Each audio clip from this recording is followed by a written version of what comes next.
Hey, what's up, everyone? This is Gerron here. I go by Big Dreams Online. If you're new to my channel, then I do lots of content trying to give you guys tips and tricks to help you along your reselling journey. I primarily sell on eBay, and a lot of my content is centered around that, although I do have some experience in other platforms. But if you are needing some help along your journey, then consider hitting the subscribe button. So in today's video, I want to give you 6 practical tips for avoiding returns on eBay. Okay, so if you are somebody who has experienced returns, then you know how much they can suck. So I want to give you guys as much advice and tips as possible to help you out. That way you can avoid those going forward. So the number one tip, or the first tip, is going to be, like, depending on what you're selling, like if you're selling clothing or something like that, then you might want to consider taking measurements and having those measurements in the photos. That way your buyer can see the size of the item. And if it's not going to be clothing items, let's say you were trying to sell a GPS unit, and you wanted to have that, show that size in proportion to another item. Let's say I had like an eraser for a dry eraser board. I could set that down next to the GPS. That way people can see exactly the size of it in proportion to another item that they're familiar with. So these are just 2 examples of how you could go about reducing or eliminating your chance for returns. That's, like I said, if you are like a reseller for clothing, you want to take measurements. I see a lot of resellers online who don't put those measurements on there, and what you're doing is you're opening yourself up to have those returns, because the buyer isn't able to try those items on, and a large in one brand may be different from another brand. So that's why it's always important to use measurements.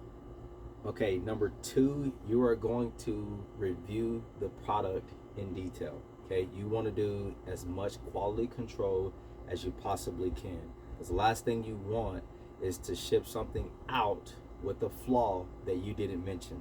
Okay, so if you notice flaws ahead of time, go ahead and get close-ups on those with your pictures. Get close-ups and just mention that in the description, mention it in the condition. You can never over communicate when it comes to flaws and when it comes to imperfections, because the last thing you want is for that buyer to get the item not knowing that there was a flaw on there that you didn't mention. So, you know, at every turn, just consider quality. So as soon as you're getting that item, look it over, check it, make sure that it meets your requirements. Whenever you're taking pictures of it, again, look at it, make sure that there are no flaws. If there are flaws, point those out so that the buyer can be aware of those things. And then again, when you're getting ready to ship it out, that's another opportunity for you to take a look at it and just make sure that everything matches on your list. Okay, so number 3, you are going to want to double check before shipping out items. Double check to make sure that you actually have the correct item that's needing to be shipped out. There have been times where I accidentally grabbed the wrong shirt or grabbed the wrong shoes, and you know, all I had to do was just check it again. But in that case, I didn't, and the buyer ended up getting it and was not very satisfied, not very happy, because they didn't get the item that they ordered. So make sure that you double check. If you don't have a system in place, like part numbers or locations, then, you know, consider doing that. I have locations, I have part numbers and all my stuff. That way it's easier for me to locate stuff, and I'm, you know, not taking forever to find it. And I know that, okay, if it's going to be in this bay right here, 1.3, I know the exact item. Okay, it's just a lot easier for you, and it helps to reduce and eliminate returns and mistakes. Number 4, you are going to want to make sure that you are accurately describing your items in detail. Okay, if there is something on there, like on the item specifics, that it's being asked, if you don't know it, then just put not specified. The last thing you want to do is try to put like something is cotton when you don't even know if it's cotton.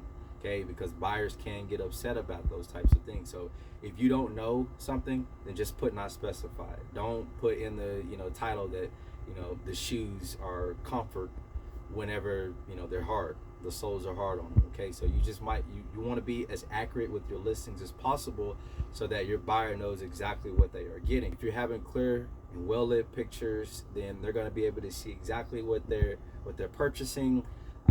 You know, they can see that the color of it is blue, it's short sleeve, it has this flaw right here. They can see all of it. Number 5, you want to make sure that your items are packaged up correctly.